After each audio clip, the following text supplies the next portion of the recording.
और बड़ी खबर महोबा से है, जहां बंसल कंस्ट्रक्शन कंपनी के कार्यालय में हुई सनसनीखेज चोरी का महोबा पुलिस ने खुलासा कर दिया है। इस पूरी वारदात को किसी बाहरी गिरोह ने नहीं बल्कि मामा और भतीजे की जोड़ी ने अंजाम दिया था। आरोपियों ने कटर मशीन से तिजोरी काटकर 21 लाख रुपए से ज्यादा की नकदी पर हाथ साफ किया। वहीं मामले की गंभीरता को देखते हुए पुलिस अधीक्षक प्रबल प्रताप सिंह ने 3 विशेष टीमों को गठित किया। वहीं पुलिस टीम की बड़ी कामयाबी तब मिली जब उन्होंने मध्य प्रदेश के छतरपुर निवासी दयाशंकर रैकवार और राम मिलन को जनपद मुख्यालय से गिरफ्तार किया। वहीं पुलिस ने आरोपियों के कब्जे से चोरी किए गए 21,18,660 रुपए 100% बरामद कर लिए हैं।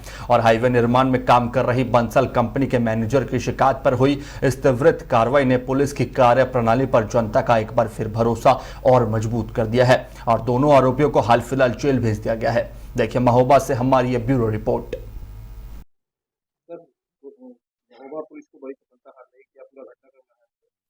देखिए, आपकी जानकारी लेना चाहूँगा। 4:05 की रात्रि में बंसल कंस्ट्रक्शन कंपनी जो हमारे यहाँ पर रोड बना रही है, हाईवे बना रहे हैं, इनका जो ऑफिस है, इसमें से 23,43,000 रुपए के करीब की नकद लगा के चोरी घटना कारित की गई थी। और ये एक सेंसेशनल वारदात इस सेंस में थी कि रोड साइड होने के नाते भी और शासन की प्राथमिकता के अनुक्रम में रोड कंस्ट्रक्शन करने वाली कंपनी के ऑफिस में इस तरह की वारदात हो जाना सनसनीखेज था। इस पर एडिशनल एसपी और सर्कल अफसर के नेतृत्व में टीम गठन किया गया, जिसमें सर्विलेंस की टीम भी थी और इंस्पेक्टर कोतवाली भी थे। इन लोगों ने अथक प्रयास किया, जिसमें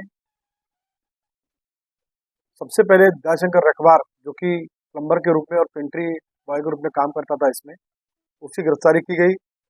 जानकारी में आया कि उसके द्वारा ये पैसा जो है, चूँकि उसको जानकारी थी किस जगह रखा जाता है, तो कटर से काट करके उसने पैसा निकाला था। इसमें कुछ जले नोट भी वहाँ पे मिले थे और इसके कब्जे से 10 लाख से ज़्यादा रुपए की बरामदगी इसके पास से हुई। इसके साथ में दूसरा जो इसका रिश्ते में मामा लगता है, रामिलन, बाकी रकम की बरामदगी उसके पास से हुई है। इस प्रकार कुल मिलाकर के 21,18,660 रुपए की बरामदगी की गई है। हमें बताया गया था कि लगभग 23,43,000 रुपये जो है टोटल वहाँ पर थे। अभी उसको पुनः गिनवाया जा रहा है। बहुत सारे नोट ऐसे जो अज्जले मिले हैं वहाँ पर, तो इस प्रकार से 100% बरामदगी कर ली गई है। तो सबसे उल्लेखनीय बात यह है कि वारदात करने के बाद ये बदमाश जो है पैसे के साथ में भागने की तैयारी कर रहे थे और उसी दरमियान वजीरा चौक के पीछे से इनकी गिरफ्तारी की गई है। और इससे भी इम्पोर्टेंट बात यह है कि ये किसी पैसे को डिस्पोज ऑफ नहीं कर पाए, तो सारा पैसा इनके पास से बरामद हुआ है और एज इट इज जो हमने आपके सामने पेश किया है वो वही पैसा जो इनके पास से बरामद है। इनका कोई आपराधिक इतिहास है? अभी देखिए, इनका कोई आपराधिक इतिहास पता नहीं चला है। ये भी मैं आपके चैनल्स के माध्यम से बताना चाहूँगा कि आपने यहाँ पे कोई एम्प्लॉय रखते हैं तो उसको ध्यान रखें कि उसका पुलिस वेरिफिकेशन पूरा हो जाए और ये भी ध्यान रखें कि उसके वेयरअबाउट्स क्या हैं, क्योंकि ये दोनों की दोनों, इनमें से एक जो है लवकुश नगर का रहने वाला है और दूसरा जो है हमारे कोतवाली नगर का रहने वाला है। तो इसके इनमें से एक इंटरस्टेट मतलब अदर स्टेट में रहने वाला है और एक हमारे स्टेट में रहने वाला है। तो इस प्रकार से इनके वेयरअबाउट्स पता करना बहुत जरूरी है। इसको भी अपने आप पे डिप्लॉय कर रहे हैं, यहाँ पे लगा रहे हैं, काम पे रख रहे हैं।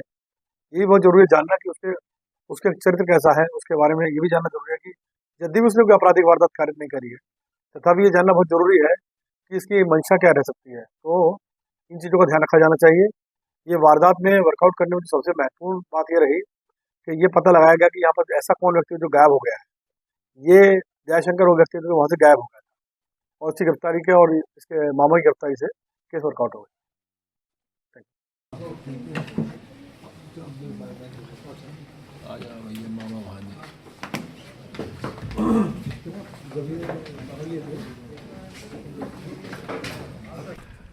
गाड़ी नहीं है भैया।